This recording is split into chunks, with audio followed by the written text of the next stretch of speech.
지난 수요일 날은 이제 1절에서 3절까지의 말씀을 우리가 상고를 했죠. 1절은 그 예루살렘 여자들, 육에 속한 자들, 진리의 사랑이 무엇인지, 하나님의 진짜 사랑이 무엇인지를 깨닫고서는 이와 같이 신부 성도된 자들, 다 자들의 함께 이제 그 신랑을 찾자, 이제 그러는 얘기고, 2절, 3절은 이제 그 신부 성도가 신랑 되시는 주님께서 어떻게 하나님의 백성들을 길러가시고 이끌어가시는지를 이제 다시 한번 또 설명을 좀 해주고 있는 겁니다. 그러면서 이제 4절, 그러자 이제 신랑 예수 그리스도께서 이제 신부 성도의 아름다움을 또 다시 이제 칭찬하시는 거예요. 2절, 3절에 이제 신부 성도가 신랑 예수님이 그 이제 하나님의 백성들을 신부로서 세워가시는 이제 그 내용들을 쭉 설명하니까 이제 그와 같이 은혜를 입은 자들이 이제 신부로 세워진 그런 아름다운 모습을 신랑 되시는 주님께서 이제 칭찬을 하시고 기뻐하시면서 칭찬하시고 그 내용을 이제 설명을 하는데 5절, 6절, 7절 내용은 이것은 이제 4장에서도 이미 한번 이제 나왔던 내용들인 겁니다. 5절, 6절, 7절 말씀은 4장 1절, 2절 보면은 또 이제 3절에도 나와요. 4장 1절, 2절, 3절을 보면은 내 사랑 너는 어여쁘고도 어여쁘다. 노을 속에 있는 내 눈이 비둘기 같고 내 머리털은 길라산 기슭에 누운 무리염소 같구나.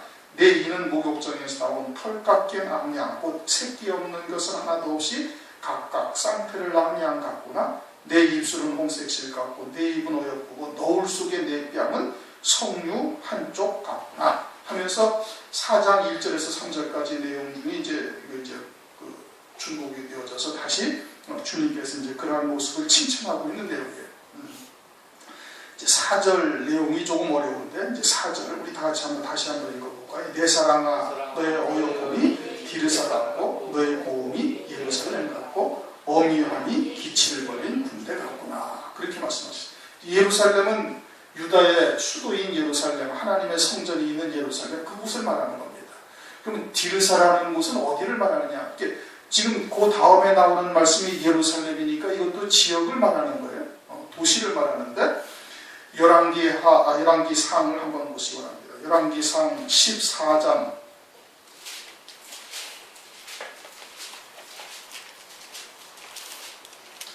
디르사라는 곳이 어디에 나오느냐 하면은 디르사라는 곳은 다윗 왕이 예루살렘을 수도로 세우고 그리고 다윗이 지나고 솔로몬 지난 다음에 르호보암 때 이제 북쪽의 10지파가 이스라엘로 북쪽 이스라엘로 남쪽에는 유다와 베냐민 지파만 남아서 이렇게 나라가 나뉘어지죠. 그렇죠? 여로보암에 의해서 나라가 나뉘어집니다. 르호보암의 때 다윗, 솔로몬, 르호보암의 때에 10지파가 우리는 다윗의 기업과 상관이 없다 하고서는 따로 독립을 해서 북쪽의 이스라엘이라는 나라가 이제 등장을 해요.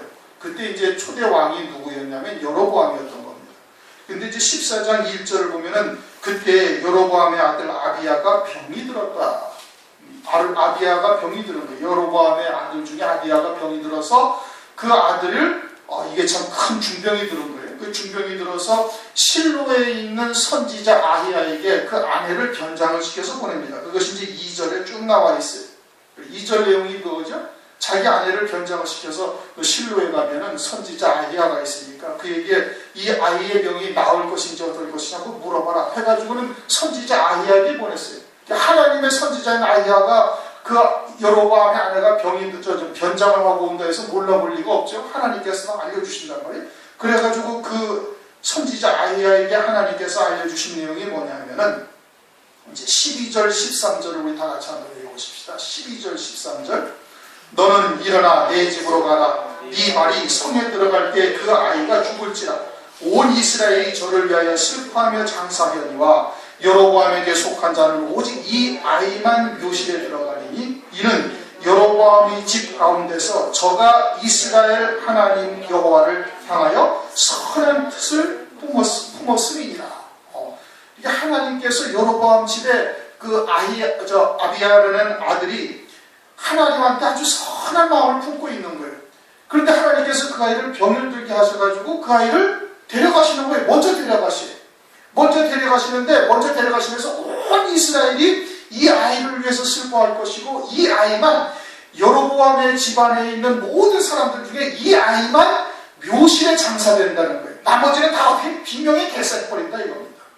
이 아이만 장사되는 거예요. 왜? 하나님을 향해서 선한 뜻을 품었기 때문에. 그러면서 14장 17절 가르치겠습니다. 시작. 여로보암의 저가 일어나 디르사로 돌아갔습니다. 디르사가 어디에? 북쪽에 이스라엘 여로보암의 때에 수도가 어디였냐면 디르사였던 거예요. 남쪽에는 예루살렘, 북쪽 여로보암 때는 디르사, 그러다가 나중에 아합 때 사마리아로 옮기는 겁니다. 이렇게 사마리아로 옮겨가기 전에 북쪽의 이스라엘이 여로보암의 때 수도가 어디였어요? 디르사였어요. 디르사 왔고 예루살렘과 같다. 지금 오늘 아가서 4장 3절, 6장 4절 말씀이 그거죠. 내 사랑아 너의 어여쁨이 디르사 같고 너의 고음이 예루살렘 같다.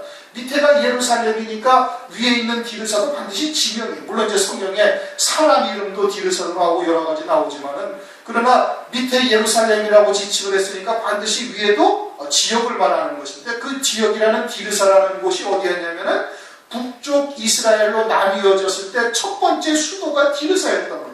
그리고 그 디르사의 집에 여로보암의 아내가 들어가서 그 문지방을 딱 넘을 때 어떤 일이 생겨요? 하나님께 향한 선한 신실한 신앙을 가지고 믿음을 가지고 있던 여로보암의 아들 중 아비야라는 아들을 하나님께서 딱 데려가 버리시는 거예요.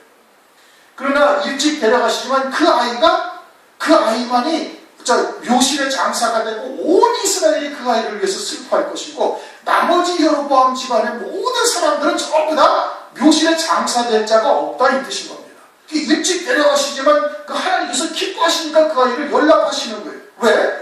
온 이스라엘이 금송아지를 섬기고, 여로보암이 만들어 놓은 금송아지를 섬기고, 그리고는 사람이 정한 절기로 예배를 드리고 있고, 하나님을 향한 신실한 사람들은 역대상을 보면 전부 다 예루살렘으로 내려오는 겁니다. 여로보암이 이렇게 정하자. 그런데 북쪽 이스라엘에 남아있는 자들 중에 모두가 다 여로보암을 쫓아가지고 사람이 정한 절기, 백성 가운데 아무나 그냥 제사장으로 세우고, 그리고서는 금송아지를, 이것이 너희를 구원하신 출애굽을 시키신 여호와 하나님이라고 금송아지를 섬기는 거예요. 그런데 그 가운데서 여로보암의 아들 중에 아비야만 신실한 마음을 가지고 있는, 하나님에 향한 오로지 하나님을 향한 신실한 신앙을 가지고 있어요. 그래서 하나님께서 그 아이를 병을 들게 하셔가지고 일찍 데려가 버리신 거예요. 그 대신에 그 아이만 묘실에 장사가 된다 이 겁니다. 그러면서 그것이 이제 디르사라는 지명이 그때 이제 처음 등장을 하는 거예요. 그러니까 이제 남쪽의 예루살렘에 관하여 북쪽의 수도인 디르사를 지금 말씀하고 있는 거예요. 그런데 신부의 신앙이 지금 이 아가서 6장 4절 보면 지금 여기서부터 내 사랑아 하면서 신부의 신앙을 신랑이 지금 칭찬하고 기뻐하고 그것을 갖다가 아름답게 지금 말하고 있는 거거든요. 그런데 그 신부의 신앙이 뭐와 같다? 디르사와 같다는 거예요. 다시 말하면 온 이스라엘이 여로보암의 통치를 받아가면서 금송아지를 하나님으로 섬기고 있고, 사람이 정한 절기를 지키고 있으며, 그 다음에 보통 사람으로 제사장을 삼아서 그들로 하여금 제사를 드리게 하고 이렇게 하고 있는 판에, 그러니까 하나님을 경외하는 것이 전혀 없는 것이죠. 그러는 판에 아비야, 그 아들 하나만이 온전한 신앙으로 꿋꿋하게 마지막까지 남아있어서 하나님께서 그를 기쁘게 여기셔가지고 일찍 데려가 버리신 거예요.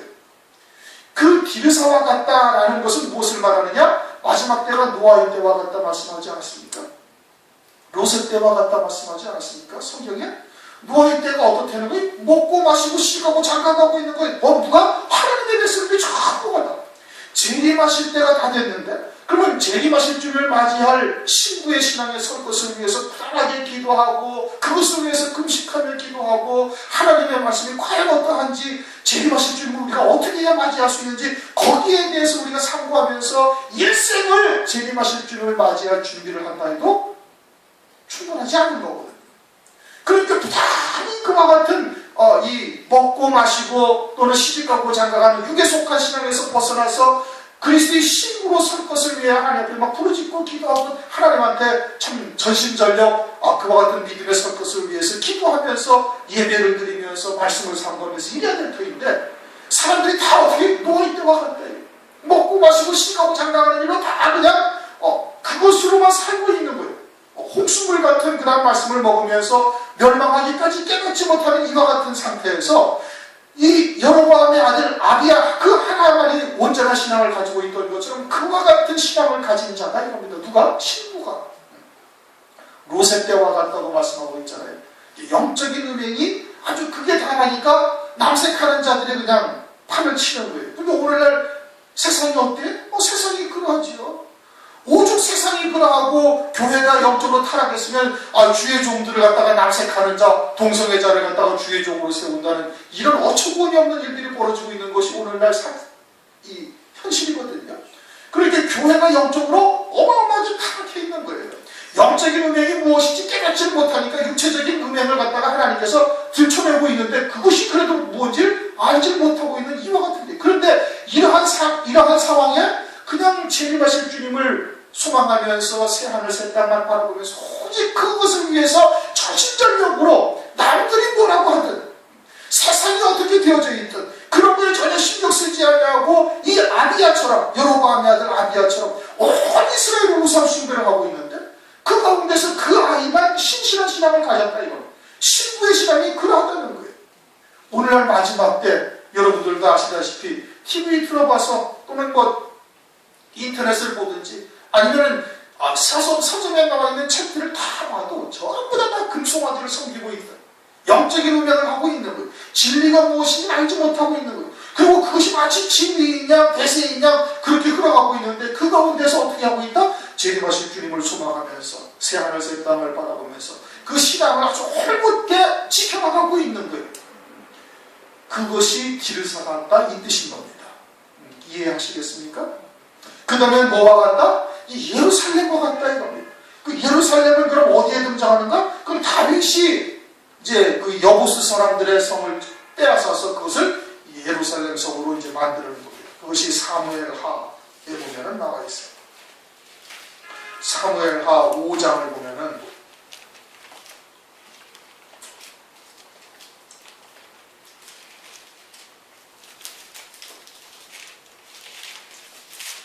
사무엘하 5장을 보면은 5장 4절부터 10절까지가 이제 그 예루살렘을 차지하고 다윗이 빼앗고 그리고 예루살렘을 이제 수도로 해서 거기에서 33년 동안 치리했다 하는 내용이 5장 4절부터 10절까지 내용이 그겁니다. 그렇죠? 그런데 이제 6절을 보면은 왕과 그 종자들이 사무엘하 5장 6절입니다. 왕과 그 종자들이 예루살렘으로 나가서 그 땅 거민 여부스 사람을 치려하며 그 사람들이 다윗에게 말하여 가로되 네가 이리로 들어오지 못하리라 소경과 절독발이라도 너를 물리치리라 하니 저희 생각에는 다윗이 이리로 들어오지 못하리라 함이라. 다윗이 시온 산성을 빼앗았으니 이는 다윗 성이다. 그곳이 어디에? 그곳이 예루살렘이에요. 여부스 사람들이 살던 곳. 그러니까 예루살렘 성을 여부스 사람들이 아주 견고한 성으로 그냥 세운 거예요. 요새처럼. 그래가지고 이 예루살렘 성에서 여부스 사람들이 소경이나 절뚝발이만 우리가 있어도 소경이나 절뚝발이라도 아무리 다윗이 많은 군대를 가지고 쳐들어왔다 하더라도 그들을 다 물리칠 수 있다 이겁니다. 그만큼 견고한 성이다. 그래가지고는 그런데 다윗이 어떻게 들어가서 여로보암 예루살렘 성을 갖다가 다 빼앗아 버렸어요. 그런데 그 말이 속담이 되어져서 8절 그날에 다윗이 이르기를 누구든지 여부스 사람을 치거든 수구로 올라가서 다윗의 마음에 미워하는 절뚝발이와 소경을 치라. 여기서 절뚝발이와 소경은 누구를 말하는 거예요? 여부스 사람들을 말하는 거예요. 여부스 사람들이 스스로 말하기를 소경과 절뚝발이만 있어도 너희들은 여기 들어오지 못한다. 그러니까 우리는 소경과 절뚝발이다라는 내용과 똑같은 거예요. 그래서 소경과 절뚝발이를 치라. 누구를 치라? 여부스 사람들을 다 치라 하였으므로 그것이 속담이 되어 이르기를 소경과 절뚝발이는 집에 들어오지 못하리라 하였더라. 소경과 절뚝발이는 이 예루살렘 성에 들어오지 못하리라 이렇게 이제 속담이 되었다는 거예요. 그런데 예루살렘 성 다윗 왕이 왕으로서 다스린 예루살렘 성은 뭘 그림자로 보여주고 계시는 거예요? 새 예루살렘 성의 그림자로 보여주시는 거예요.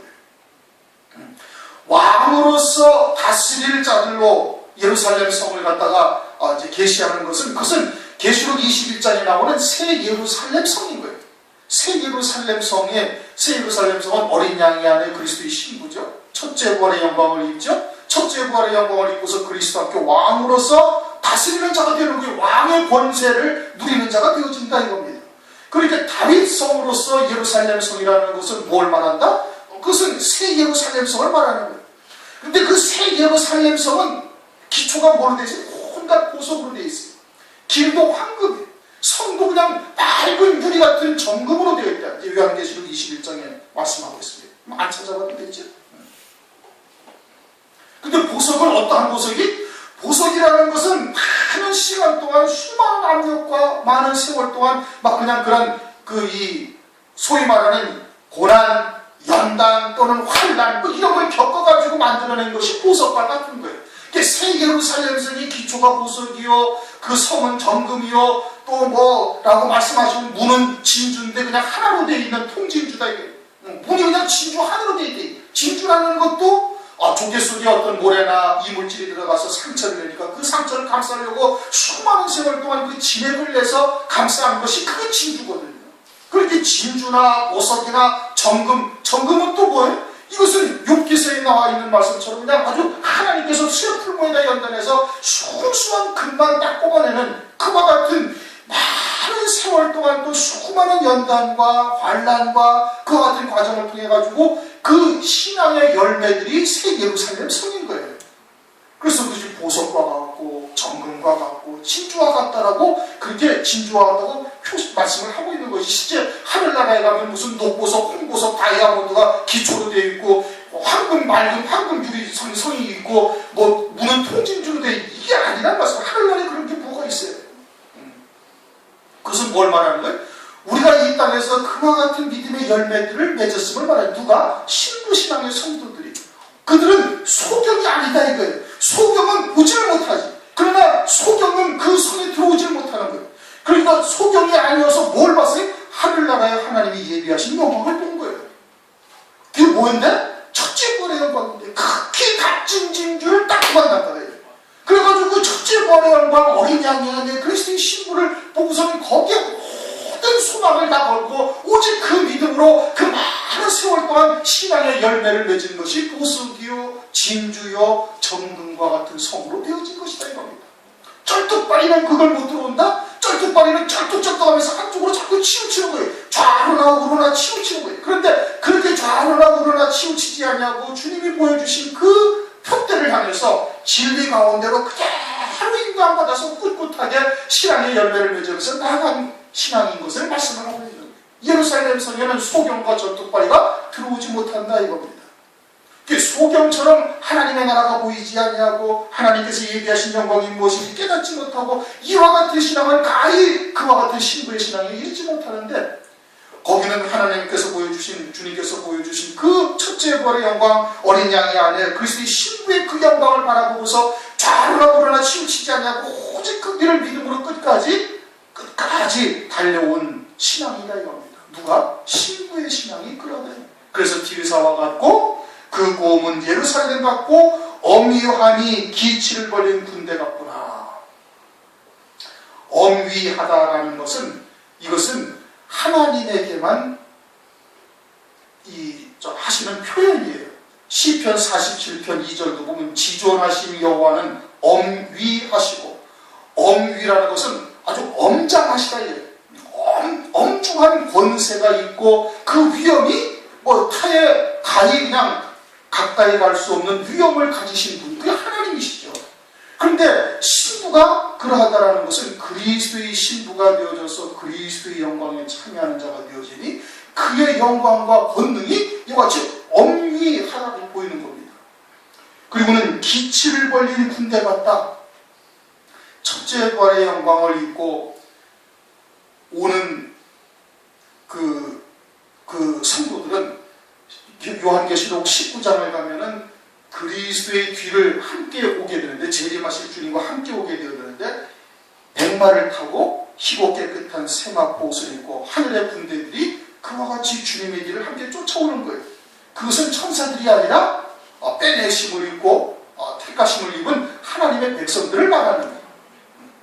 그렇게 그들이 오는 것이 마치 철장 권세를 가지고 주님이 오셔가지고 대적하던 자들을 단칼에 다 멸하시죠. 그 입에서 나오는 이한검으로 그들 갖다가 다 진멸해버리는 거예요. 철장 권세로 그들 갖다가 다 진멸시켜버리는 거예요. 섬멸하는 거예요.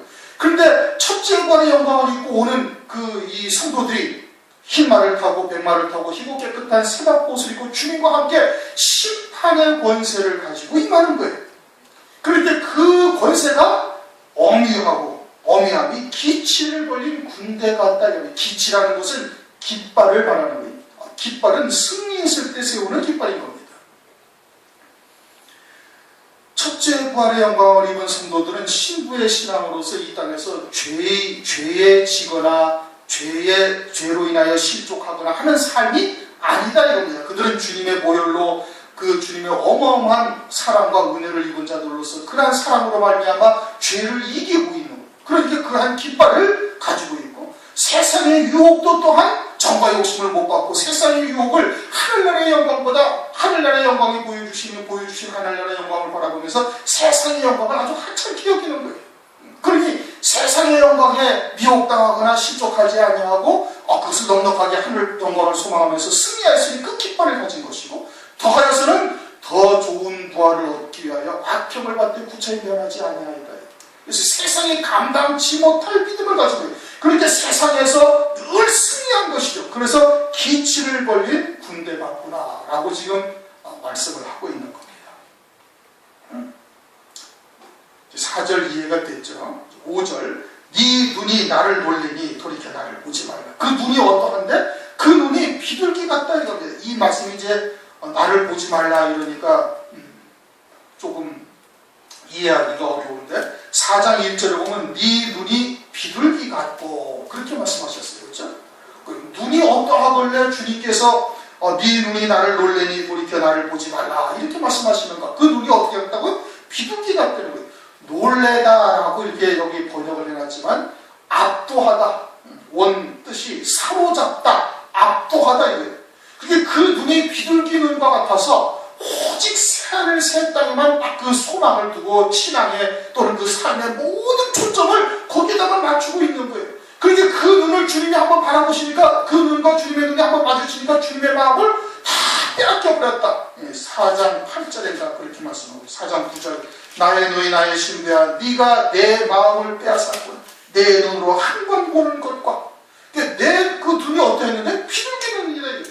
오직 삶의 모든 초점을 새하늘 새땅 주의 재림 거기다 맞추고 있는 거예요. 첫째 부활 그리스도의 신부에다 맞추고 있는 거예요. 그거 왜 다른 걸 아예 바라보지도 않고 있는 거예요. 그러니까 그 눈으로 어떻게 했다? 그 눈으로 주님의 마음을 한번 다 빼앗아서 버린 거예요. 주님을 압도하고 주님을 사로잡고 그러니까 뭐 더 이상 네가 나를 바라볼 필요가 없다 이런 뜻이거든요. 나를 놀래니 돌이켜 나를 보지 말라. 네 머리털 그리고 또 비둘기 같다. 그것은 이제 새 감난 잎사귀를 물고 온 것이 비둘기였죠. 노아 방주에서 이제 노아가 땅이 마르니까 비둘기를 내보내니까 비둘기가 뭘 물고 왔어요? 새 감난 잎사귀. 새 감난 잎사귀라는 것은 새하늘 새 땅을 소망하고 있는 거예요. 그리고 그 새하늘 새 땅을 소망하면서 또한 비둘기처럼 순결한 신앙을 가지고 있는 거예요. 뭐 좌를 하거나 치우치지 아니할 뿐 아니라 뭐 세상의 유혹이나 어떤 혼잡된 말씀이나 비진리 같은 것은 그런 것은 아예 정확하게 분별하고 있으니까 그런 것은 아예 뭐 거들떠도 안 보는 거예요. 그러니 장차 적그리스도가 등장을 하거나 거짓 선지자가 나타나서 그들이 잘못된 말로 미혹의 말로 미혹할 때 거기에 귀를 기울이거나 혹하고 마음이 빼앗기거나 합니까? 절대 그렇지 않냐. 신앙의 정절을 지키는 모습이 비둘기 같은 것이죠. 눈이 비둘기 같고 그렇게 첫째 부활 어린 양의 아내가 되는데 모든 소망을 거기에다 두고 그것만 바라보고 있으면서 그 신앙의 정절을 지키니 눈이 비둘기 같아. 그래서 나를 그냥 압도하고 나를 사로잡는다. 그러니 돌이켜 나를 보지 말라. 내 머리털은 길라산 기슭에 누운 염소떼가 이제 4장에서 다 상고를 했죠. 머리털이라는 것은 그 지혜를 말하는 거예요. 근데 산 기슭에 쭉 염소떼가 누워있으니까 머리카락이 길다는 거예요. 머리카락이 길다는 것은 하나님의 지혜에 깊은 진리의 세계에 이르렀다 이겁니다. 어린 양의 안에 그리스도의 신부가 되어지는 것이 성경 전체의 목적입니다. 하나님이 이 천지 만물을 지으시고 하나님의 백성들을 이 땅에 보내시고 성자 하나님이 오셔서 십자가 위에서 피 흘려 구속하시고 믿는 자에게 성령을 부어주신 모든 목적은 초점이 어디에다 맞추어져 있어요? 어린 양의 안에 그리스도의 신부에 맞추어져 있는. 그러니까 그리스도의 신부 어린 양의 안에 되는 길을 깨닫고 그 믿음으로 받고 그리고 그 길을 걸어간다면 하나님의 거의 모든 지혜를 다 받은 자와 마찬가지가 되는 거예요. 그러면서 길라산이라는 것은 뭐라? 그것은 이 창세기 35장인가 나오는데 그것은 야곱이 라반에게서 자기의 양떼를 몰고 도망갔어요. 도망가자 라반이 그것을 깨닫고 열심히 쫓아와서 일주일 만에 길라산에서 야곱을 딱 만난다. 그렇게 일주일 동안 야곱이 양떼, 염소떼 또는 뭐 낙타나 기타 등등 가축을 몰고 일주일 동안 열심히 도망 나왔으니 뭐 천천히 유유자적하면서 올 리가 없죠. 라반이 또 도망간 야곱을 찾아가는데 또 찾으러 가는데 잡으러 가는데 천천히 뭐 여유 부리면서 간 것이 아니거든요. 그러니까 야곱이 몰고 간 양떼나 염소떼나 가축이 그 일주일 동안 바쁘다고 그냥 밤잠을 설쳐가면서 몰고 간 곳인데, 그런데 그것이 가다가 죽거나 상하거나 다치거나 지치거나 한 양떼가 하나도 없이 아주 건장하게 갑니다. 일주일 동안에 그렇게 간 거예요. 그것은 뭘 말하는 거예요? 환란의 7년 환란 가운데 그 신앙이 나약하거나 병들거나 또는 죽거나 하는 신앙이 없는 자들을 말하는 거예요. 넉넉히 7년 환란을, 적그리스도의 환란을 믿음으로 이길 수 있는 신앙의 자세를 가지고 있는 것을 말하는 것이죠. 그와 같은 길라산 기슭에 누운 염소떼다 이겁니다. 염소떼라는 것은 에레미야서 50장 8절 때에 앞서가는 수염소 같이 하라 이렇게 말씀하셨거든요. 그렇게 그와 같은 첫째 보라 영광 어린 양의 안에 그 새 예루살렘 성의 영광이 어떠한지를 알고서는 어떻게 남들보다 먼저 달려가려고 그와 같은 신앙의 결단을 하고 달려가는 이러한 신앙이다 이겁니다. 누가? 신부의 신앙이 그러하다. 내 이는 목욕장에서 나온 암양떼 새끼 없는 것은 하나도 없이 각각 쌍태를 낳은 양 같고, 이것도 말하죠. 이라는 것은 이빨, 이거는 음식을 먹는데 필요한 거예요. 깐난쟁이는 이빨이 없어요. 그래가지고 뭘 먹어요? 젖을 먹어요. 그래가지고 이빨이 막 나기 시작하고 뭐 옹알이를 하기 시작하고 그러면은 이유식을 먹여요. 아주 묽게 이빨이 다 나면 어떻게? 그럼 이제 단단한 음식을 먹는 거예요. 그런데 그것은 성도로서의 양식은 뭐가 양식이? 말씀이 양식이지. 그래서 히브리서 5장에 보면 이 장성한 자, 의의 말씀을 경험하는 자, 이 단단한 음식을 먹는 자들이라 이렇게 말씀을 하고 있는 거예요. 다시 말하면은 예수를 믿고 이 땅에서 그리스도와 함께 후사된 자로서 고난도 마땅히 받아야 될 것을 알고 있는 것이죠. 그래서 그러한 고난이나 또는 환난이나 또는 여러 가지 연단 가운데서도 전혀 낙심하지 아니하고 오히려 그것으로 세상 줄을 끊으시는 하나님의 은혜인 것을 깨닫고 기꺼이 그것을 받아먹는 자가 되는 거예요. 그것이 목욕장에서 나왔다 이러면 깨끗하게 씻어요. 뭐가 깨끗해요? 하나님의 말씀만이 깨끗한 거예요. 자기의 생각이나 자기의 의지나 이런 것은 다 예수와 함께 십자가에 못 박아버리고 오직 하나님의 말씀을 믿는 믿음으로만 사는 자. 갈라디아서 2장 20절 말씀처럼 이제는 내가 산 것이 아니라 내 안에 계신 그리스도께서 사신 삶이다. 그러한 믿음의 삶으로 나온 자가 이게 목욕장에서 나온 양떼다 이겁니다. 그 양떼는 양떼인데 그것이 또 어떤 양떼? 암양이다 이거예요. 그건 새끼를 반드시 낳아야 되는 거예요. 새끼를 낳되 새끼가 어떠하다? 아주 그냥 쌍태를 낳은 양 같다. 쌍둥이를 낳았다는 얘기죠. 쌍둥이를 낳았다는 것은 결국은 뭘 말하는 거예요? 그건 두 증인과 같은 신앙의 자리에 서는 것을 말하는 겁니다. 새끼를 낳는 것은 그와 같은 복음과 진리의 말씀을 증거해서 복음으로 낳는 거예요. 환난날 하나님의 말씀을 증거해서 순교자로 세우고 예비처로 간 자들 예비처로 가게 하는 이와 같은 신앙이 되어져 있음을 말하는 겁니다. 누가? 신부의 성도가 그러하다. 너무 빠른가? 이 지난번에 다 했던 거예요. 그렇죠? 다 했던 거니까 충분히 다 이해가 될 줄로 믿습니다. 그러니까 그와 같은 의의 말씀 단단한 양식을 충분히 먹고 그것이 그 말씀으로 하나가 되어져 있을 뿐 아니라 이제는 다른 생명들에게 그러한 말씀을 나눠줄 수 있는 자리에 있는 거예요. 그래서 이제 요한계시록 7장에 그 14만 4천의 종들을 하나님께서 살아계신 하나님이 이마에다가 인을 친다라는 것을 설명을 드렸어요.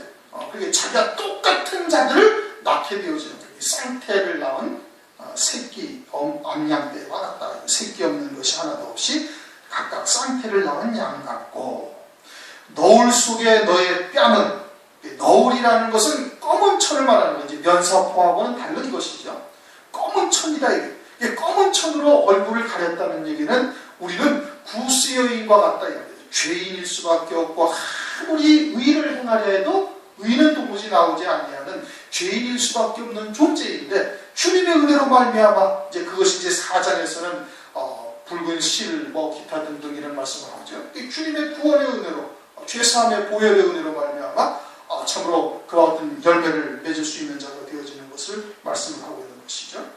너의 뺨이라는 것은 이제 그런 성령 한쪽 같다는 것은 이제 불고스란하니 아주 신랑 예수님을 사모하며 그 만날 날을 기뻐하면서 아주 그냥 홍조를 띠고 있는, 그러니까 이제 남녀 사이에 사랑하는 사이에 만나게 되어지면은 그 만날 기대를 가지고 나아갈 때 그냥 그 붉은 홍조를 띠면서 이렇게 달려가는 그와 같은 모습으로 늘 신랑 예수님을 소망하면서 이제 살고 있는 그와 같은 신앙이고, 성류 한쪽 같다라는 것은 그와 같은 이제 신랑을 소망하며 만날 때를 기뻐하는 그와 같은 의미도 있는 것과 함께 그 안에 아주 그냥 이제 많은 알갱이, 성류의 열매가 그 안에 아주 무수하게 많이, 무수하다는 표현은 좀 그러지만 열매가 많이 있는 거예요.